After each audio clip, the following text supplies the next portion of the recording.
Hello વિદ્યાર્થી મિત્રો, કેમ છો? ચલો, નીટ અને જેડબલઈનો પીરિયડ, જેમાં આપણે ગયા વિડીયોમાં ક્વોન્ટમ આંક અને કક્ષકો એટલે કે કક્ષકોના આકાર, કક્ષકોનું કોણીય વેગમાન, તો એના વિશે આપણે થિયરિકલ થોડીક ચર્ચા કરી ગયેલા. એટલે એવા મુદ્દા આપણે જોઈ ગયેલા કે જે તમે એમસીક્યુમાં ઉપયોગ કરી શકો. બરાબર. આજે એવા જ કેટલાક મુદ્દા આજે પાછા બીજા મુદ્દા સમજવાના છે કે જે તમને એમસીક્યુ માટે ઉપયોગી નીવડે. એટલે આ દરેકે દરેક ટોપિક સમજવાની જરૂર છે. તમને ગયા વિડીયોમાં પીડીએફ પણ મોકલેલી છે ને, પણ જરાક લખી દેજો નોટમાં અને સમજી લેજો. બરાબર. અને એ જો સમજશો તો તમને સહેલાઈથી તમને એવા કોઈ એમના ટોપિક ઉપર એ આધારિત એમસીક્યુ આવડી જ જશે. બરાબર. ચલો, આજે આપણે પહેલા વાત કરવાના છે શ્રોડિંજર સમીકરણ, જે આપણે એનસીઈઆરટીની ટેક્સ્ટબુકમાં નથી આપેલું. બરાબર. તો એ જે શ્રોડિંજર તરંગ સમીકરણ છે એ કયા પ્રકારનું આવે? તો શ્રોડિંજર તરંગ સમીકરણ એકવાર પ્રશ્ન પૂછાયો હતો નીટમાં, સોરી જેડબલઈમાં પૂછાયો હતો. બરાબર. એટલે ધ્યાનમાં રાખજો. શ્રોડિંજર તરંગ સમીકરણ તો d² psi upon dx² વત્તા d² psi upon dy² વત્તા d² psi upon dz² વત્તા 8π² m upon x² into e minus v psi બરાબર 0. તો આ છે આપણું શ્રોડિંજર તરંગ સમીકરણ. બરાબર. ક્વોન્ટમ મિકેનિઝમ ઉપરથી આવેલું. ચલો, કોના માટેનું સમીકરણ છે આ? તો કેન્દ્રની આજુબાજુ જે પરિભ્રમણ કરતો ઇલેક્ટ્રોન છે એની શક્તિ માટેનું આ સમીકરણ છે, શ્રોડિંજર તરંગ સમીકરણ. એટલે ફરીથી શ્રોડિંજર તરંગ સમીકરણ એ કેન્દ્રની આજુબાજુ જે ઇલેક્ટ્રોન પરિભ્રમણ કરે છે તો એના શક્તિ માટેનું આ સમીકરણ છે અને આ ક્વોન્ટમ મિકેનિઝમ પર આધારિત છે. સમીકરણ ફરીથી એકવાર રિપીટ કરો. d² psi અને psi કરીશું. d² psi upon dx² વત્તા d² psi upon dy² વત્તા d² psi upon dz² વત્તા 8π² m upon x² into e minus v psi બરાબર 0. ચલો, આમાં આવતા બધા પદોને આપણે સમજી લઈએ પહેલા. તો પહેલા તો આપણે વાત કરીએ કે આ x, y અને z શું છે? તો એ પરમાણુમાં ઇલેક્ટ્રોનનું સ્થાન દર્શાવતા કાર્ટેશિયન નિર્દેશાંક છે. એટલે કે પરમાણુમાં ઇલેક્ટ્રોનનું સ્થાન દર્શાવતા અક્ષ એટલે x અક્ષ, y અક્ષ, z અક્ષ એટલે કાર્ટેશિયન નિર્દેશાંક છે. ઓકે. ચલો, આ m એટલે કોણ? તો ઇલેક્ટ્રોનનું દળ, ઇલેક્ટ્રોનનું વજન, જે તમને ખબર જ છે 9.109 × 10⁻³ કિલોગ્રામ. ઓકે. ચલો, આ e એટલે કોણ? તો e એટલે ઇલેક્ટ્રોન પ્રોટોન પ્રણાલીની કુલ શક્તિ. ઇલેક્ટ્રોન પ્રોટોન પ્રણાલીની જે કુલ ઊર્જા હોય, કુલ શક્તિ હોય ત્યાં કેપિટલ E કહેવાય. ચલો, v એટલે કોણ? તો v એટલે સ્થિતિજ શક્તિ, સ્થિતિજ ઊર્જા. બરાબર. અને psi એટલે કોણ? તો psi એટલે તરંગ વિધેય. ધ્યાનમાં રાખો, psi એટલે તરંગ વિધેય અને કંપ વિસ્તાર સાથે સામ્યતા ધરાવે. ઘણીવાર એમસીક્યુ પૂછે કે શ્રોડિંજર તરંગ સમીકરણમાં આવતું psi એ કોની સાથે સમાનતા ધરાવતું વિધેય છે? તો કંપ વિસ્તાર સાથે. બરાબર. એટલે psi એટલે તરંગ વિધેય છે જે કંપ વિસ્તાર સાથે સમાનતા ધરાવે છે. તો આ જે વાત કરી ગયા કેન્દ્રની આજુબાજુ પરિભ્રમણ કરતો ઇલેક્ટ્રોન, જેની શક્તિ માટેનું સમીકરણ, અને આ છે આપણું શ્રોડિંજર તરંગ સમીકરણ. ઓકે. ચલો, નેક્સ્ટ મુદ્દા પર જઈશું. ચલો, હવે આપણે જે મુદ્દો જોવાના છે, બરાબર, n+l નો નિયમ. n+l એનો નિયમ. જો n+l ના નિયમની આપણે જો વાત કરીએ, બરાબર, તો આપણને ખબર n+l શોધતા આવડે કોઈ પણ કક્ષક માટે. આપણે એનસીઈઆરટી ગુજરાત બોર્ડમાં આપણે વાત કરી ગયેલા. સમજી લો કે 4s હોય તો n બરાબર 4 કહેવાય. કક્ષક જે ઊર્જા સ્તરમાં હોય ત્યાં n કહેવાય. અને s છે l બરાબર 0. આપણને ખબર s કક્ષક હોય તો l બરાબર 0 હોય, p કક્ષક હોય તો l બરાબર 1 હોય, d કક્ષક હોય તો l બરાબર 2 હોય અને f કક્ષક હોય તો l બરાબર 3 હોય. તો આ રીતે અને પછી આ બેનો સરવાળો કરવાનો હોય. એ જ રીતે ધારો કે આપણે 3d લઈએ તો આમાં n બરાબર 3 હોય અને d એટલે l બરાબર d કક્ષક એટલે l બરાબર 2. એટલે ફરીથી l બરાબર 0 એટલે s કક્ષક, L બરાબર 1 એટલે p કક્ષક, L બરાબર 2 એટલે d કક્ષક અને L બરાબર 3 એટલે f કક્ષક. આ આપણને ખબર હોવી જોઈએ. અને પછી આ n પ્લસ l નથી કરવાના હોય છે. તો શું કહે છે n પ્લસ l નો નિયમ? તો જે કક્ષક માટે n પ્લસ l નું મૂલ્ય વધારે તે કક્ષકની ઊર્જા વધારે. શું કહે છે? જે કક્ષક માટે n પ્લસ l નું મૂલ્ય વધારે તે કક્ષકની ઊર્જા વધારે. બરાબર? એટલે જુદી જુદી કક્ષક હોય, આપણને ખબર નહીં હોય કે કોની ઊર્જા વધારે છે, કોની ઊર્જા ઓછી છે, તો n પ્લસ l કરી દો. જે કક્ષકના n પ્લસ l વધારે હશે તે કક્ષકની ઊર્જા વધારે હશે. તો કેટલીક વાર શું થાય ખબર? જો બે કક્ષક માટે n પ્લસ l નું મૂલ્ય સરખું આવે તો હવે બરાબર, દાખલા તરીકે ઉદાહરણ તમને આપું, 3d ને 4p. વિચારો, 3d એટલે n બરાબર 3 ને d એટલે l બરાબર 2, 4p એટલે n બરાબર 4 ને p એટલે l બરાબર 1. તો આના માટે તમે જુઓ n પ્લસ l 5 સરખો જ છે. તો જો બે કક્ષક માટે n પ્લસ l નું મૂલ્ય સરખું આવે તો જોવાનું n નું મૂલ્ય શેમાં વધારે છે? તો આમાં જો n નું મૂલ્ય શેમાં વધારે છે? તો આમાં વધારે છે. આ કક્ષકની ઊર્જા આના કરતા વધારે કહેવાય. એટલે જો બે કક્ષક માટે n પ્લસ l નું મૂલ્ય સરખું આવે તો જેના માટે n નું મૂલ્ય વધારે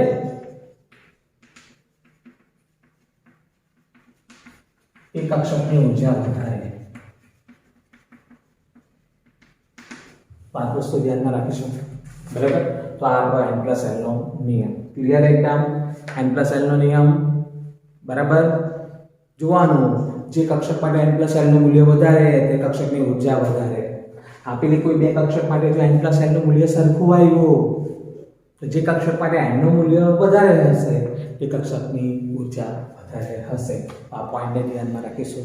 અને આ n પ્લસ l ના આધારે કક્ષકોની ઊર્જા દર્શાવતી એક આકૃતિ નક્કી કરવામાં આવેલી છે. બરાબર? તો એ આકૃતિ ઉપર આપણે જઈએ કે આ n પ્લસ l ના આધારે જે કક્ષકની ઊર્જા દર્શાવતી જે આકૃતિ નક્કી કરવામાં આવી છે તે આકૃતિ છે કઈ એને આપણે સમજીએ. જો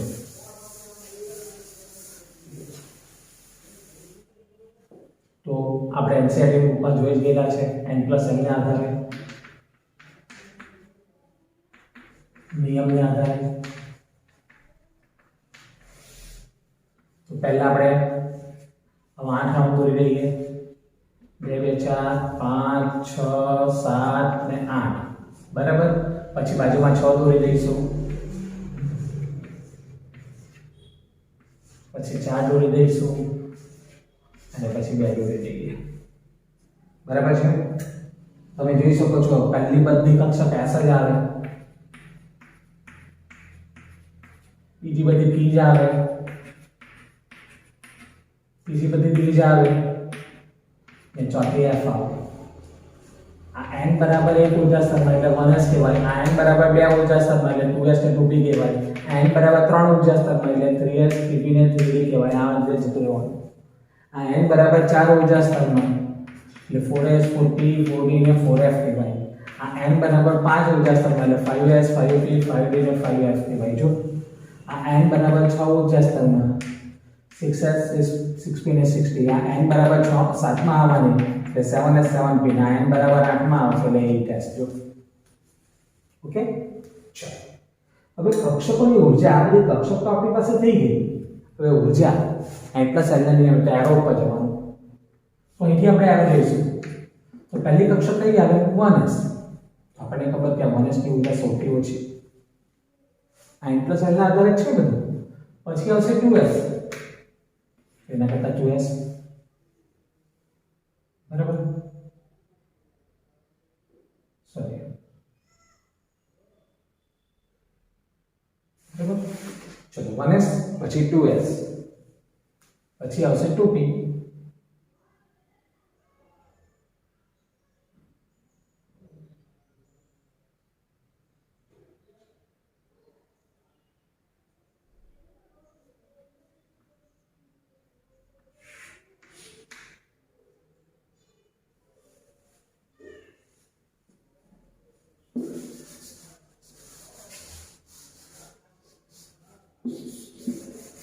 જોજો તો પહેલા 1s આવશે પછી 2s આવશે પછી 2p આવશે પછી 3s આવશે પછી આપણે વાત કરીશું 3p આવશે બરાબર તો એ રીતે તમારે જવાનું છે બરાબર છે ચલો તો 1s 2s પછી 2p પછી 3s બરાબર છે એટલે આ બાજુ આ રીતે જઈશું 1s પછી આપણે જઈશું આ રીતે જોજો 2s આ રીતે જઈશું આપણે એરો જેમ જાય ને તે રીતે તમારે નીચે ઉતારવાનું છે બરાબર પહેલા 1s પછી 2s બરાબર પછી અહીંયા આવશે આ રીતે જો 2p પછી 3s જો પછી આ રીતે જઈશું 3p પછી 4s પછી આ રીતે જઈશું અહીંયા જોવાનું 3d 4p 5s 3d 4p 5s પછી આ રીતે 4d 5p 6s બરાબર એટલે 4d 5p 6s પછી આ 4f 5d 6p 7s 4f 5d 6p 7s 5f 6d 7p 8s બરાબર તો 5f 6d 7p ને 8s તો આ જે કક્ષકોની ઊર્જા આપણે આ રીતે જવાનું 1s અહીંયા ટી ગયો પછી અહીંયા જવાનું એટલે 2s અહીંયા ટી ગયો 2p 3s પછી અહીંયા 3p 4s 3d 4p 5s 4d 5p 6s 4f 5d 6p 7s તો આ ક્રમમાં કક્ષકોની ઊર્જા વધતી જાય અને આ બધું n પ્લસ આપના નિયમના આધારે છે તો આખી જે આકૃતિ આ તૈયાર કરેલી છે n પ્લસ l ના નિયમના આધારે એટલે આ આકૃતિ આવડશે તો તમને n પ્લસ l નો આખી કક્ષકોની ઊર્જાનો નિયમ આવડી જાય બરાબર છે ચલો હવે આના પર આધારિત એક અફબાઉનો નિયમ છે કે કક્ષકોને ઇલેક્ટ્રોન રચના દર્શાવતા નિયમ તો એમાં પહેલો નિયમ છે અફબાઉનો નિયમ અફબાઉનો નિયમ શું કહે છે તો અફબાઉનો નિયમ એમ કહે છે કે પરમાણુમાં રહેલા ઇલેક્ટ્રોન જે ખરા ને તે સૌપ્રથમ ઓછી ઉર્જાવાળી કક્ષકમાં દાખલ થાય તો મને કહો આમાં ઓછામાં ઓછી ઉર્જા કોણ તો 1s એટલે પહેલા ઇલેક્ટ્રોન 1s માં દાખલ થશે અને એક કક્ષક ઇલેક્ટ્રોનથી સંપૂર્ણપણે ભરાઈ જાય પછી ઇલેક્ટ્રોન એના કરતાં વધારે ઉર્જાવાળી કક્ષક એટલે 2s માં જશે એ ભરાઈ જાય પછી 2p માં જાય એ ભરાઈ જાય પછી 3s માં જાય એક કક્ષક ઇલેક્ટ્રોનથી સંપૂર્ણ ભરાઈ જાય પછી 3p માં જાય 3p માં ભરાઈ જાય એટલે 4s માં જાય ને આપણે બધાને ખબર છે s કક્ષક એક જ પ્રકારની આવે જેમાં મહત્તમ 2 ઇલેક્ટ્રોન ભરાય p કક્ષક 3 પ્રકારની આવે px py pz અને દરેક બબ્બે પર એટલે 6 ભરાય d માં મહત્તમ 10 ઇલેક્ટ્રોન ભરાય d ની 5 કક્ષક આવે ને f ની 7 આવે એટલે 14 ભરાય આ બધું આપણને ખબર છે કે s કક્ષક એક જ પ્રકારની એટલે એમાં મહત્તમ 2 જ ઇલેક્ટ્રોન ભરાય p કક્ષક 3 પ્રકારની એટલે એમાં 6 ઇલેક્ટ્રોન ભરાય એટલે કોઈ પણ p કક્ષકમાં મહત્તમ 6 ઇલેક્ટ્રોન જ ભરાશે આ d કક્ષક 5 પ્રકારની હોય એટલે કોઈ પણ d કક્ષક હોય 3d 4d 5d 6d એમાં મહત્તમ 10 ઇલેક્ટ્રોન ભરાય ને f કક્ષક 7 આવે એટલે એમાં બબ્બે ભરી એટલે 14 ઇલેક્ટ્રોન ભરાય એટલે અફબાઉનો નિયમ શું કે પરમાણુમાં રહેલા ઇલેક્ટ્રોન સૌપ્રથમ ઓછી ઉર્જાવાળી કક્ષકમાં દાખલ થાય અને એ કક્ષક ઇલેક્ટ્રોનથી સંપૂર્ણપણે ભરાઈ જાય પછી ઇલેક્ટ્રોન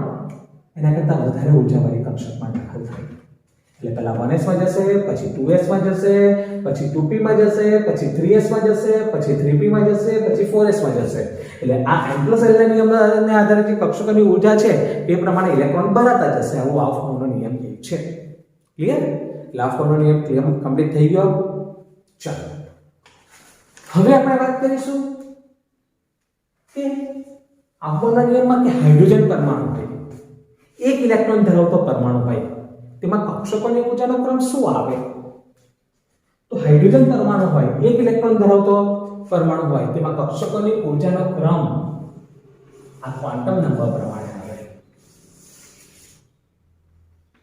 ક્વોન્ટમ નંબર પ્રમાણે એટલે આપણને ખબર પહેલામાં એક જ પ્રકારની કક્ષક s હોય 1s બીજામાં બે પ્રકાર 2s ને 2p હોય ત્રીજામાં 3 પ્રકાર 3s 3p ને 3d હોય ચોથામાં 4 પ્રકાર s p d f એટલે 4s 4p ને 4df હોય તો આ રીતે પહેલા ઊર્જા સ્તરમાં જે કક્ષક છે 1s એની ઊર્જા બધા કરતા ઓછી બીજા ઊર્જા સ્તરમાં બે કક્ષક 2s ને 2p તેની ઊર્જા સરખી પણ પહેલા ઉર્જા સ્તરની કક્ષક કરતાં એની ઉર્જા વધારે. જો એના કરતાં ત્રીજા ઉર્જા સ્તરવાળી કક્ષક 3s 3p ને 3d ની શક્તિ વધારે આના કરતાં, પણ એ બધાની ઉર્જા સરખી. એના કરતાં 4s 4p 4d ને 4f ની ઉર્જા વધારે ત્રીજા ઉર્જા સ્તર કરતાં, પણ એમાં બધી કક્ષકોની ઉર્જા સરખી. તો આ હાઇડ્રોજન પરમાણુ માટે એટલે કે એક ઇલેક્ટ્રોન ધરાવતા પરમાણુ માટે કક્ષકોની ઉર્જાનો ક્રમ છે. જો આ જો ધ્યાનમાં રાખો. તો હાઇડ્રોજન પરમાણુ એટલે કે એક ઇલેક્ટ્રોન ધરાવતા પરમાણુ માટે આ કક્ષકોની ઉર્જાનો ક્રમ. પણ ધારો કે એક કરતાં વધારે ઇલેક્ટ્રોન ધરાવતો પરમાણુ હોય, હાઇડ્રોજન સિવાયના પરમાણુ હોય, તો એના માટે કક્ષકોની ઉર્જાનો ક્રમ શું આવે? તો આ રીતે આવે. આ અહવાના નિયમ પ્રમાણે આપણે જોઈ ગયા ને, આ એન્ટસના નિયમના આધારે જોઈ ગયા ને, તો આ કક્ષકોની ઉર્જાનો ક્રમ આવે. એટલે આકૃતિ આવશે તો આ કક્ષકોની ઉર્જાનો ક્રમ આવડી જાય. એટલે ક્લિયર? પહેલા અહવાનો નિયમ, પહેલા ઇલેક્ટ્રોન ઓછી ઉર્જાવાળી કક્ષકમાં દાખલ થાય, એ કક્ષક ઇલેક્ટ્રોનથી સંપૂર્ણપણે ભરાઈ જાય, પછી ઇલેક્ટ્રોન વધારે ઉર્જાવાળી કક્ષકમાં દાખલ થાય. એટલે પહેલા 1s માં, પછી 2s માં, પછી 3p માં, પછી 3s માં, પછી 3p માં.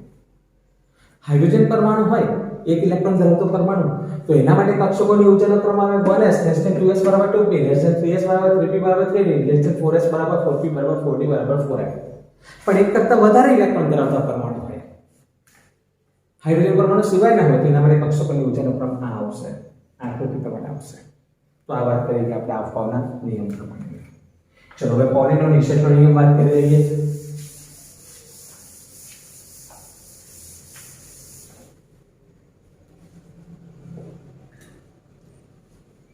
चलो पोलीनो निषेधનો નિયમ.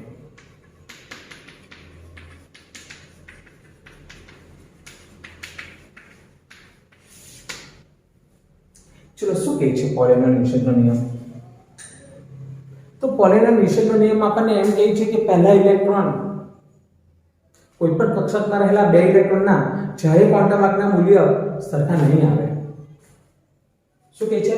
પરમાણુય કક્ષકમાં બે ઇલેક્ટ્રોન રહેલા હોય તો એના જ્યારે ક્વોન્ટમ આંકના મૂલ્ય કદાપી સરખા હોતા નથી. ચલો સમજીએ.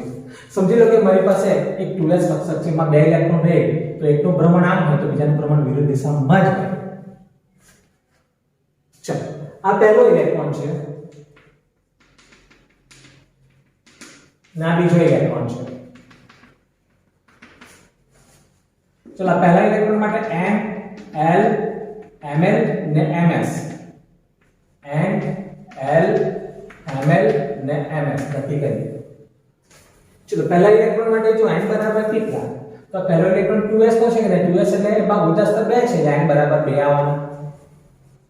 ચલો l બરાબર કેટલા, તો s છે એટલે l બરાબર 0 જ આવે. આપણને ખબર s કક્ષક માટે l નું મૂલ્ય 0 છે, કે છે ને. ચલો ml તો આપણને ખબર l બરાબર 0 હોય તો ml બરાબર 0 કારણ કે ml નું મૂલ્ય છે -l થી 0 ને 0 થી +l, તો 0 મૂકે તો 0 જ થાય. લેસ કક્ષક માટે l પણ 0 ને ml પણ 0, p કક્ષક માટે ml ખબર ને -1 0 અને +1, આ બધું આપણે શીખી ગયા છે ગયા વિડિયોમાં. ચલો ms તો આ રીતે ઘડિયાળની કાંટાની દિશામાં છે, જો ક્લોકવાઇઝ એ નાનું મૂલ્ય +1/2 આવે. આપણે એની પર વાત કરી ગયેલા, આ બધા આગલા વિડિયો જોશો એટલે તમને ખ્યાલ આવશે. ચલો હવે તમામ બીજો ઇલેક્ટ્રોન 2s પણ છે ને, l બરાબર 2 ને s છે l બરાબર 0 અને s l બરાબર 0 તો ml પણ 0 જ આવે, પણ આ ઘડિયાળની કાંટાની વિરુદ્ધ દિશામાં છે, એનું મૂલ્ય -1/2. તો તમે જોશો પરમાણુય કક્ષકમાં રહેલા બે ઇલેક્ટ્રોનના ત્રણ ક્વોન્ટમ આંકના મૂલ્ય સરખા આવે, મુખ્ય ક્વોન્ટમ આંક, ગૌણ ક્વોન્ટમ આંક ને ચુંબકીય ક્વોન્ટમ આંક.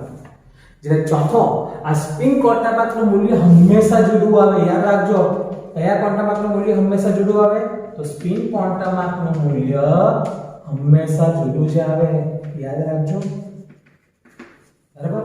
એટલે ફરીથી એક જ પરમાણુય કક્ષકમાં રહેલા બે ઇલેક્ટ્રોનના જ્યારે ક્વોન્ટમ આંકના મૂલ્ય કદાપી સરખા ના હોય, વધારે ત્રણ ક્વોન્ટમ આંકના મૂલ્ય સરખા આવે છે, ચોથો સ્પિન ક્વોન્ટમ આંકનું મૂલ્ય જુદું જ આવે. કારણ કે કક્ષકમાં બે ઇલેક્ટ્રોન ગોઠવાય તો એકનું ભ્રમણ ઘડિયાળની કાંટાની દિશામાં હોય તો બીજાનું ભ્રમણ ઘડિયાળની કાંટાની વિરુદ્ધ દિશામાં હોય. એટલે આનું મૂલ્ય +1/2 હોય તો બીજાનું મૂલ્ય -1/2 જ આવવાનું. એટલે સ્પિન ક્વોન્ટમ આંક બે ઇલેક્ટ્રોન માટે, કક્ષકમાં રહેલા બે ઇલેક્ટ્રોન માટે સ્પિન ક્વોન્ટમ આંક હંમેશા જુદો જ આવશે. ઓકે, બીજું સ્વરૂપ છે કે કક્ષકમાં માત્ર બે જ ઇલેક્ટ્રોન સમાય. પોલીનો નિયમ છે એ છે જો, અને બે ઇલેક્ટ્રોન સમાય તો એને ભ્રમણ અથવા સ્પિન એકબીજાથી વિરુદ્ધ દિશામાં જ હોય. જો આ પોલીનો નિષેધના નિયમનું બીજું સ્વરૂપ કે કોઈ પણ કક્ષકમાં વધુમાં વધુ બે જ ઇલેક્ટ્રોન સમાન અને એનું ભ્રમણ અથવા સ્પિન એકબીજાથી વિરુદ્ધ જ હોય છે. તો આ વાત કરી કે આપણે પોલીના યુસેટના નિયમની. બરાબર છે. ચાલો હવે આગલા મુદ્દા પર જઈશું. પુનઃ મહત્તમ ભ્રમણનો ગુણાકારનો નિયમ. બરાબર છે.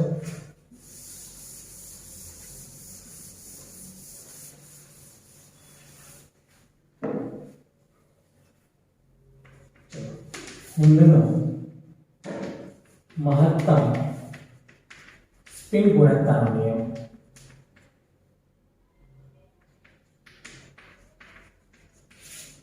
ચલો હુન્નો મહત્તમ સ્પિન ગુણકતાનો નિયમ શું કહે છે? હુન્નો મહત્તમ સ્પિન ગુણકતાનો નિયમ ઇલેક્ટ્રોન જ્યારે સમાન ઉર્જાવાળી કક્ષકોમાં દાખલ થાય ને તો એક એક ગોઠવાય અને તેની સ્પિન એકબીજાને સમાંતર રહે.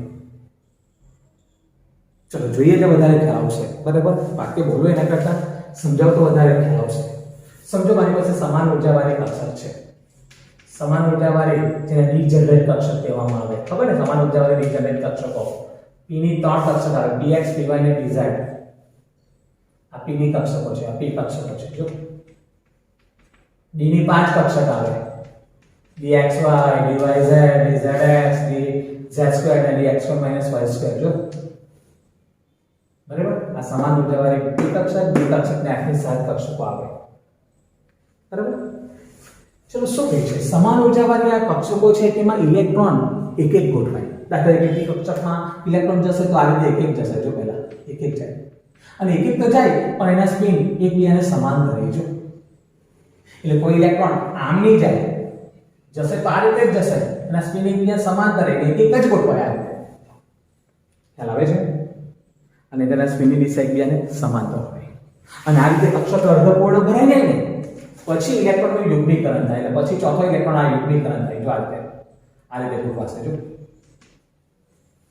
ચલો પાછળ એકવાર આ સમાન ઉર્જાવાળી ડી કક્ષકો છે 5. જો તો એમાં ઇલેક્ટ્રોન એક એક કરીને ગોઠવાશે. જો આમ ગોઠવાશે પછી બીજો પણ સ્પિન એના જેમ જ ગોઠવાય. આખો વિરુદ્ધ દિશામાં એમ નહીં ગોઠવાય. ચલો ત્રીજો ઇલેક્ટ્રોન પણ એક એક કરીને જ ગોઠવવાનો. જો ચોથો પણ એક જ જવાનો એટલે અયુગ્મિત જ રહે. જો એક એટલે અયુગ્મિત જ રહે છે.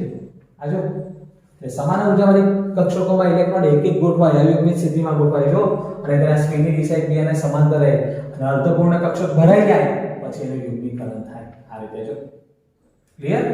તો આપણે વાત કરી ગયા પુનઃ મહત્તમ ગુણકતાનો નિયમ. પાછા એકવાર સમાન ઉર્જાવાળી કોઈ પણ કક્ષક હોય p ની 3 d ની 5 f ની 7 તો એમાં ઇલેક્ટ્રોન હંમેશા એક એક જ ગોઠવાય એટલે અયુગ્મિત સ્થિતિમાં જ ગોઠવાય અને સ્પિનની દિશા એકબીજાને કેવી હોય? સમાંતર હોય છે. આ વાત કરી ગયા પુનઃ મહત્તમ ગુણકતાનો નિયમ. ડિટેલમાં આપણે ગુજરાત બોર્ડમાં જોઈ ગયેલા છે પણ આ પોઈન્ટ અમુક જે પોઈન્ટ આપણને એમસીક્યુમાં કામ લાગવાના છે તો એની આપણે ચર્ચા કરીએ છીએ. બરાબર, એટલે પાછું રિમાઇન્ડ થઈ જાય તમને. બરાબર, અને આ બધું બતાવવાનું કારણ આના પર આધારિત તમને એમસીક્યુ પૂછવામાં આવે છે કે આમાં કયા નિયમનું પાલન થતું નથી, આમાં આપવાના નિયમો ક્યાં પાલન નથી થતું, આવા બધા એમસીક્યુ પૂછે એટલે આ બધા નિયમ પાછા તમને એકવાર સમજાવી દીધા છે. ઓકે, ચાલો હવે આપણે વાત કરવાના છે અર્ધપૂર્ણ અને સંપૂર્ણ પેટાકોષની સ્થાયીતા વિશેની વાત કરીશું.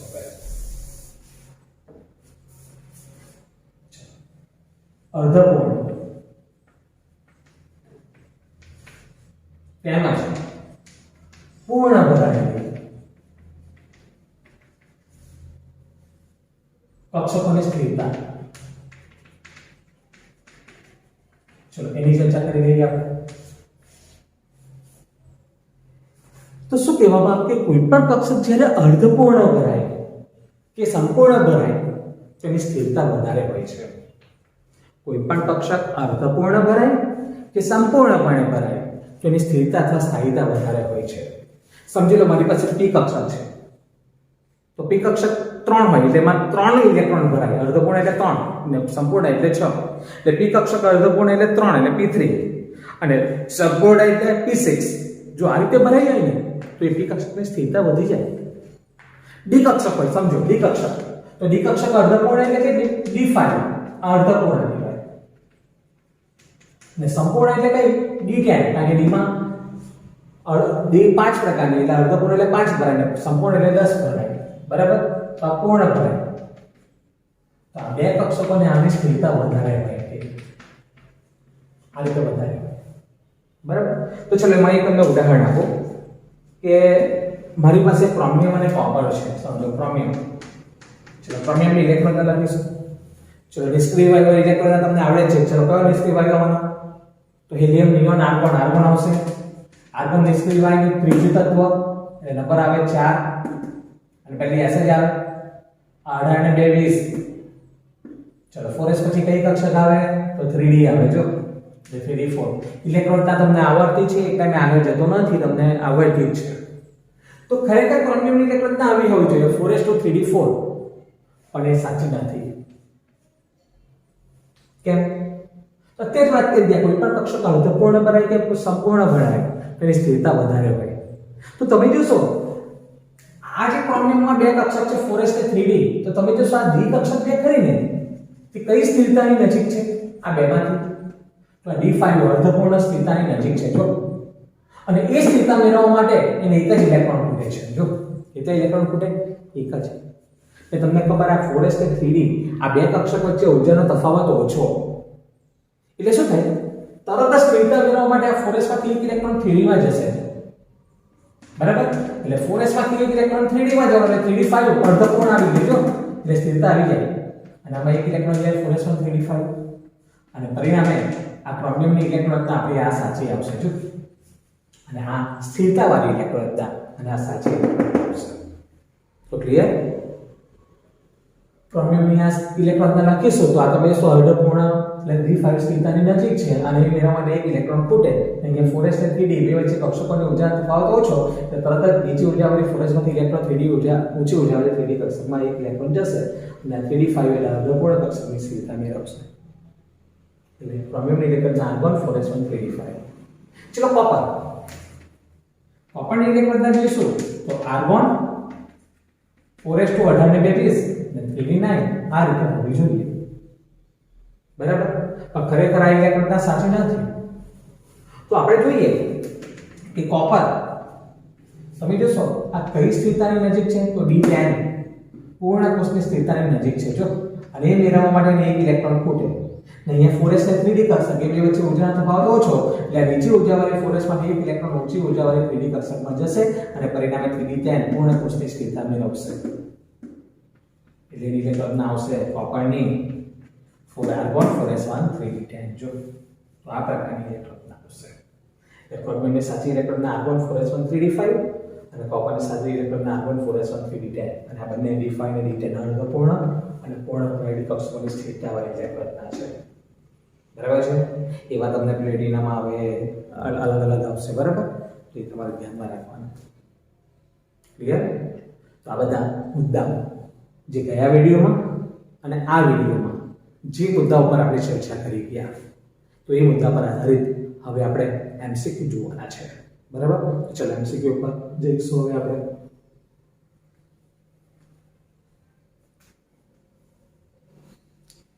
ચલો હવે આપણે એમસીક્યુ પર જવાના છે. પહેલો એમસીક્યુ છે કે કક્ષામાં ભરાઈ શકતા મહત્તમ ઇલેક્ટ્રોનની સંખ્યા કેટલી છે અને ઓપ્શન આપેલા છે. ચલો કે કક્ષા, તો પહેલા તો આપણે નક્કી કરવું પડે કે ક્યારે આવે. તો મુખ્ય ક્વોન્ટમ વાકને આધારે આપણે શીખી ગયેલા n બરાબર 1 હોય તો k, n બરાબર 2 હોય તો l, n બરાબર 3 હોય તો m અને n બરાબર 4 હોય તો n. એટલે k ક્યારે આવશે? તો n બરાબર 1 હશે તો k આવે, બરાબર. ચલો હવે ઇલેક્ટ્રોનની સંખ્યા, તો આપણને ખબર ઇલેક્ટ્રોનની સંખ્યા શોધવી હોય તો આપણી પાસે સૂત્ર છે. ઇલેક્ટ્રોનની સંખ્યા મુખ્ય ક્વોન્ટમ વાકને આધારે શોધવું હોય તો ઇલેક્ટ્રોનની સંખ્યા બરાબર 2n2 આપણે વાત કરી ગયા છે. ચલો k માટે n બરાબર કેટલા આવે? 1. એટલે જવાબ આવશે 2. એટલે આપણો જવાબ આમાંથી કયો આવવાનો? તો b આવશે. એટલે કે 2 આવશે. જો તો આ રીતે એને સોલ્વ કરી શકાય.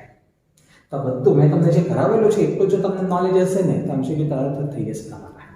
ચલો નેક્સ્ટ 4d 5p 5f અને 60 કક્ષકોની ઊર્જાના ઉતરતા ક્રમમાં ગોઠવો. તો આ કક્ષકોની ઊર્જાનો ક્રમ આપેલો છે અને ઉતરતા ક્રમમાં ગોઠવવાના છે આ ચાર કક્ષકોને. અને આ પ્રશ્ન તમને NEET નીટમાં 2019 માં પૂછાયેલો છે. તમે જોઈ શકો છો કક્ષકોની ઊર્જાનો ક્રમ આવે એટલે n પ્લસ l ના નિયમ ઉપર જવાનું, અથવા પેલી આકૃતિ ધ્યાનમાં રાખવાની n પ્લસ l ની. એ આકૃતિ આવડતી તો રફ પાનામાં તમે કરી શકો, અથવા n પ્લસ l ના નિયમના આધારે જોઈ લઈએ, ગમે તે રીતે જઈ શકો. ચાલો તો બધી કક્ષકોને આપણે n પ્લસ l ના આધારે જોઈ લઈએ, બરાબર.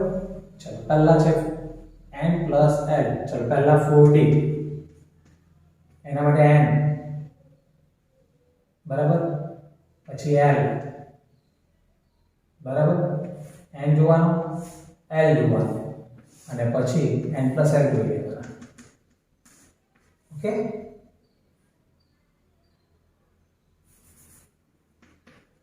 આ કક્ષક લઈએ. ચલો 4D. તો 4D માટે n બરાબર કેટલા થવાના? તો ચોથો ઉજાસ્ત છે n બરાબર 4, અને d છે એટલે l બરાબર 2. આપણને ખબર ને, આ છે તો l બરાબર 0, e હોય તો l બરાબર 1, d હોય તો l બરાબર 2, અને f હોય તો l બરાબર 3, અને n પ્લસ l થવાના 4 ને 2 6. ચલો 5p. તો 5p છે એટલે કક્ષકની આગળ જે પણ કોઈ હોય તે n નું મૂલ્ય એટલે 5, ને p છે એટલે l બરાબર 1, ખબર જ છે. ચલો 5 બરાબર 5 ને 6, 5f.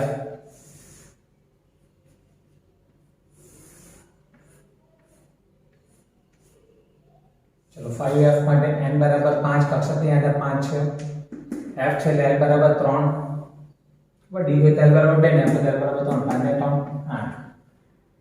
ચલો પછી 6p. n બરાબર 6, કક્ષકની આગળ 6 છે, p એટલે l બરાબર 1, એટલે 6 ને 7. ચલો હવે આ ઊર્જાનો ઉત્તરનો ક્રમ બતાવેલો છે. જો તો સૌથી વધારે ઊર્જા કોની હશે? તો n પ્લસ l નું મૂલ્ય સૌથી વધારે કોનું? તો 5f નું. જો 8, એટલે સૌથી વધારે ઊર્જા 5f ની. ચલો પછી કયો આવશે? તો 7, એટલે 6p. ચલો હવે તમે જોશો, હવે 6 આવશે. આ બેના મૂલ્ય સરખા છે. જો તો આપણે શીખીએલા જે બે કક્ષક માટે n પ્લસ l નું મૂલ્ય સરખું હોય તો એમાં n નું જેનું મૂલ્ય વધારે તે કક્ષકની ઊર્જા વધારે. ચલો આ બેમાં કોનો n નું મૂલ્ય વધારે છે? તો આના n નું મૂલ્ય વધારે, એટલે 5p ની ઊર્જા વધારે. કોના કરતા? આ 4d કરતા. એટલે આવતો ઓપ્શન આ આવશે, અને એ જવાબ છે b. એટલે આપણો જવાબ આવશે બોમ્બે. તો આ રીતે આપણે સોલ્વ કરી શકાય. ચલો આ જોઈ લઈએ. મુખ્ય ક્વોન્ટમ n બરાબર 4 માં હાજર કક્ષકોની કુલ સંખ્યાને નીચેનામાંથી શોધો. આ પ્રશ્ન 2017 માં પૂછાયેલો છે. ચલો મુખ્ય ક્વોન્ટમ n બરાબર 4 આપી દીધો છે. ચલો કક્ષકોની કુલ સંખ્યા. તો કક્ષકોની કુલ સંખ્યા માટે સૂત્ર છે મુખ્ય ક્વોન્ટમ માટે n². ઇલેક્ટ્રોનની સંખ્યા માટે 2n². તો કક્ષકોની સંખ્યા માટે n². n બરાબર કેટલા? પાસે 4, તો 4 નો વર્ગ કરી દો એટલે જવાબ આવશે 16. ચલો 16 જવાબ. તો આપણે જવાબ તો તમે જોયું હશે કેટલા સરળ કેટલા મસ્ત પ્રશ્ન પૂછે છે. આપણું જે કરેલું હશે આપણે થિયરિકલ મેથડને કરો એટલું જો તમે કરશો ને તમને આવા પ્રશ્ન જવાબ તરત જ આવડી જાય. અને બધા રીતના પ્રશ્નો અત્યારે તમને કરાવવાનું જે પૂછાઈ ગયા છે. પાછા એ પ્રશ્ન નથી પૂછાતા, પણ એ પ્રકારના પ્રશ્ન પૂછાય છે. મેથડ જો આવડતી હશે તો તમને પ્રશ્ન સોલ્વ કરતા આવડી જાય. આટલું ધ્યાનમાં રાખવાનું. ઓકે, બીજા જોઈશું. ચલો નેક્સ્ટ એમસીક્યુ ઉપર નીચેનામાંથી કઈ ડી કક્ષકની અક્ષ ઉપર ઘનતા સૌથી વધુ છે? નીટ 2016 માં પૂછાયેલો છે આ પ્રશ્ન. ચલો અક્ષ ઉપર ઘનતા સૌથી વધારે કોની? તો એના માટે તમને ખબર છે આકૃતિ. આપણે dxy, dyz અને dzx ની પહેલા વાત કરીએ. તો dxy લો, dyz લો કે dzx લો, તેના માટે ડી કક્ષકના આકાર ડબલ ડમ્બેલ્સ આવે. એમાં એક ડમ્બેલ્સ આ કોમન હોય ગયા છે કે આ ડમ્બેલ્સ કોમન હોય એમાં.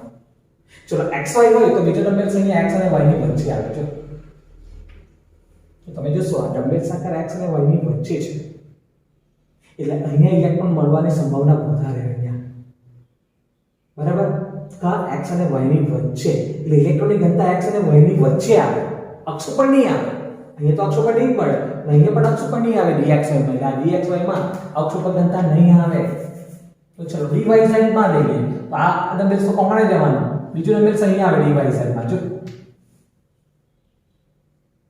તો તમે જોશો ડમ્બેલ્સ આકાર y અને z ની અક્ષની વચ્ચે આવવાનું, એટલે ઇલેક્ટ્રોનની ઘનતા અહીંયા વધારે આવે, y અને z ની વચ્ચે, અક્ષની વચ્ચે આવે, અક્ષ ઉપર નહીં આવે.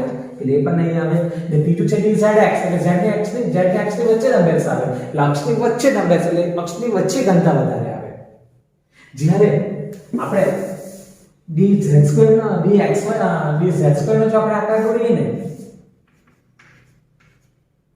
z ઉપર ડમ્બેલ્સ છે એ બીજું ડમ્બેલ્સ પણ z ઉપર જ આવે છે અને ઓવરલેપ થાય એટલે z ઉપર બે ડમ્બેલ્સ આવે એટલે z ઉપર ઇલેક્ટ્રોન ફરે z અક્ષ ઉપર ઇલેક્ટ્રોન ફરવાની સંભાવના વધારે એટલે z અક્ષ પર ઇલેક્ટ્રોનની ઘનતા વધારે હોય એટલે આ dz2 નો આકાર એવો છે કે જેમાં તમે જોઈ શકો છો ઇલેક્ટ્રોનની ઘનતા z અક્ષ પર વધારે હોય એટલે અક્ષ ઉપર વધારે હોય એટલે એક આવશે dz2. ને બીજો આપણે આકાર દોરીએ dx2 y2 એનો આકાર આપણે ખબર છે x પર ડમ્બેલ્સ અને આ y પર આવે યાદ રાખજો. એટલે અક્ષ ઉપર ડમ્બેલ્સ એટલે અક્ષ ઉપર ઇલેક્ટ્રોન ફરે ને એટલે અક્ષ ઉપર ઇલેક્ટ્રોનની ઘનતા વધારે આવે એટલે બીજું છે dx2 y2. એટલે આ બે કક્ષક એવા છે જો આ ડમ્બેલ્સ અક્ષ ઉપર આવે એટલે અક્ષ ઉપર ઇલેક્ટ્રોન હોવાની સંભાવના વધારે એટલે અક્ષ ઉપર ઇલેક્ટ્રોનની ઘનતા વધારે એટલે જવાબ આવશે dz2 અને dx2 y2. બરાબર. આકાર આવડતા હોય આકાર મેં સમજાવે એ આવડતા બધા આવડી ગયા તરત છે. ચલો ડી કક્ષકના ઇલેક્ટ્રોન માટે કોણીય વેગમાન ની 2015 માં પૂછાયેલો. ચલો ઓપ્શન આપેલા છે જેમાં હેઝ આપેલું છે. તો ચાલો કોઈ પણ કક્ષકનું કોણીય વેગમાન શોધવું હોય તો મેં તમને સૂત્ર આપેલું. કક્ષકનું કોણીય વેગમાન બરાબર સૂત્ર છે √L L+1 h/2π.